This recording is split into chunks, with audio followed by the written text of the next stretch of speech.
Your turn. Chair. No four.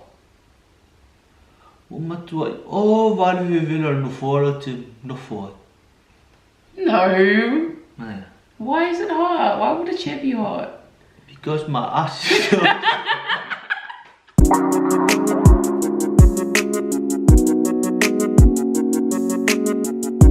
What's up, SV Squad, and welcome back to another video with your boy Joji and Victoria. Yeah, we're back to another video, guys. Greetings, everyone, and happy Samoan Language Week. Talofa o lo mata mai, manuia tele lava le whamanatuina o le ngangana Samoa neighbour yasu. Whaatauina le ngangana Samoa, po whera wala tunu o e au mauai, susua e lo whamalama me e tilo na ia Samoa. Olo talo me le fua lan moana ma le lan mumuma fetu e lima o lo whapena na ngengia. So guys, to honor Samoan Language Week, we're going to be doing a small challenge. So we're going to come up with words, and each of us have to translate it and use it in a sentence in Samoan. A bin liner. Pine.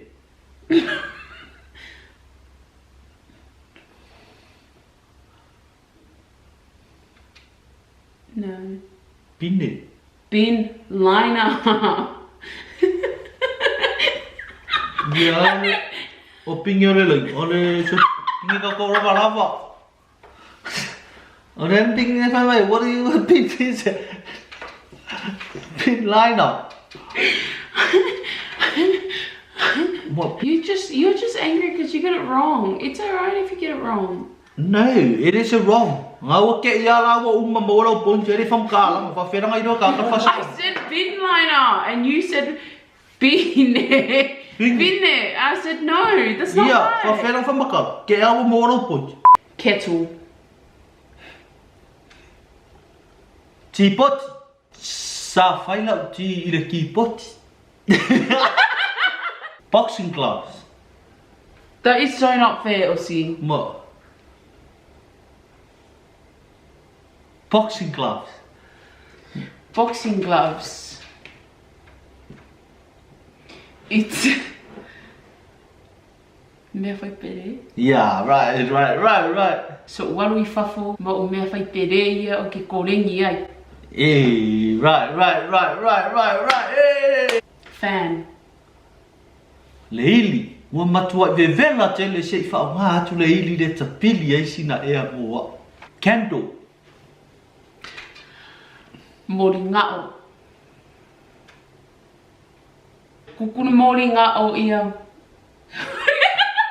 Ia. Ia muero mo. Water bottle. Whangu vai. Me te whangu vai o whia in. Yeah, good. Okay, I got one for you. Cough medicine. Vai tali. Ua matua I o tali tele wata tau ona inu sa ina o vai tali. Toilet paper. Paper toilet. He's so malem mea. Mai se paper toilet se I whai in mea lea. Whai mele o kupu. Whai te mo whorwapi ka uri o kupu. Handbag. Ato tai. Ua makoe ma mawharo aka I kai ua tomu kere I laptop I ko fridge. Pusa aisa. So e pusa aisa au mai so o ice to wimi. It's not that hard one, right? Huh? Ice kurimi. Yeah. Yeah, ice kurimi. What? Portrait. What's that? Portrait. What's that mean? It's a portrait that you hang on the walls. Oh, wata te whali. Ua matua I o wale le mana I o matua whali ua tumu I ata te. Boy. Tama. Se tia tama. Se tia si pui la.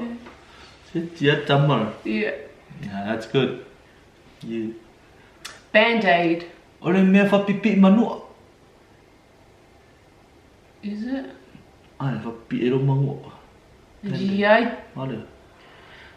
Band-aid is band-aid. That's Parliament. No, that's what Samoans say. Or band-aid. Yeah, it's not a Samoan word.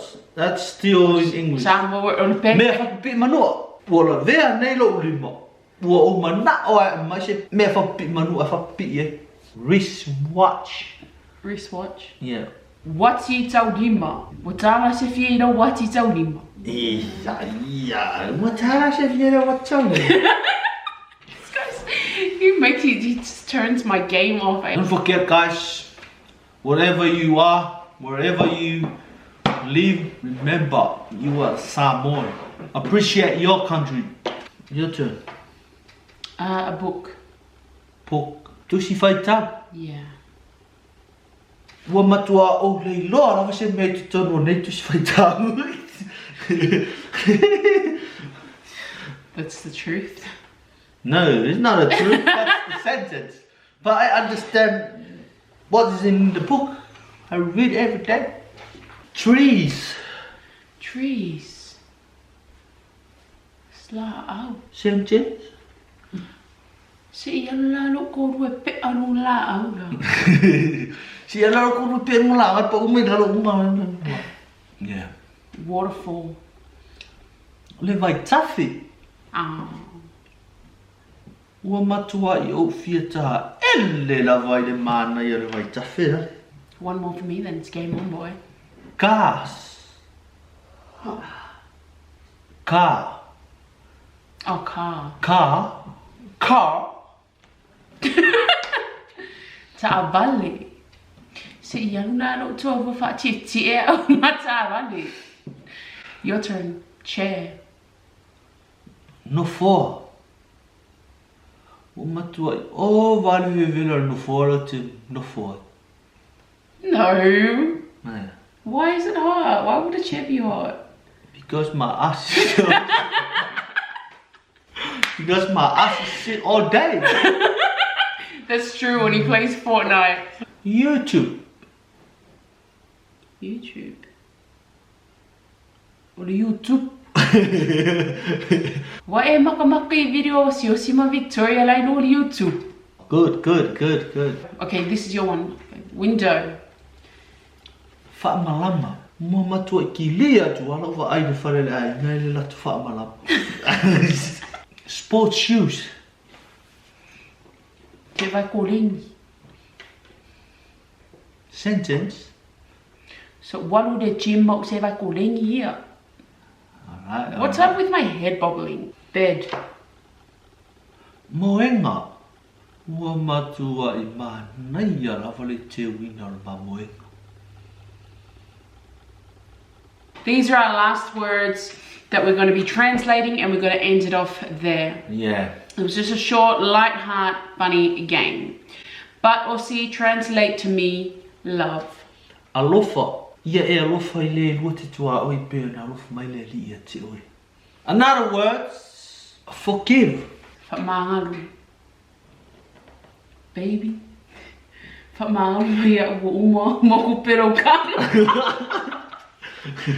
Okay, so Aussie, the last two, thanks. Whawhetai. Whawhetai te le lava mortaria ina o au I tau a inga. Please. Please is whamulmole. Whamulmole a se I maisko suka ngani se I whaasuka I makoki. Yeah, that's our Samoan words. Whawhata ua vai asoranga nuk Samoa. So, I'm gonna sing a song to finish this video.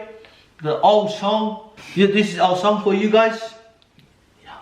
Somebody needs to for a war. Yeah. Sing. Somebody needs go for a war. Tala means too much to. Te lofaya te oi miss. I love you, baby. This is I finally. Uamali e o ki mai ki no na ve le malo nei fai aso to ai kulo finga galo mai se famunyanga se ro mo re nganu Samoa fatau ino na nganu Samoa Hip hip. Hey. Hip hip. Hey. Well guys, that's the end of our challenge and our video. Thank you so much for watching. Hope you enjoyed. Be sure to subscribe, like, share and comment. And we'll see you guys next time. Yeah. Happy Samoan Language Week. SV Squad signing out.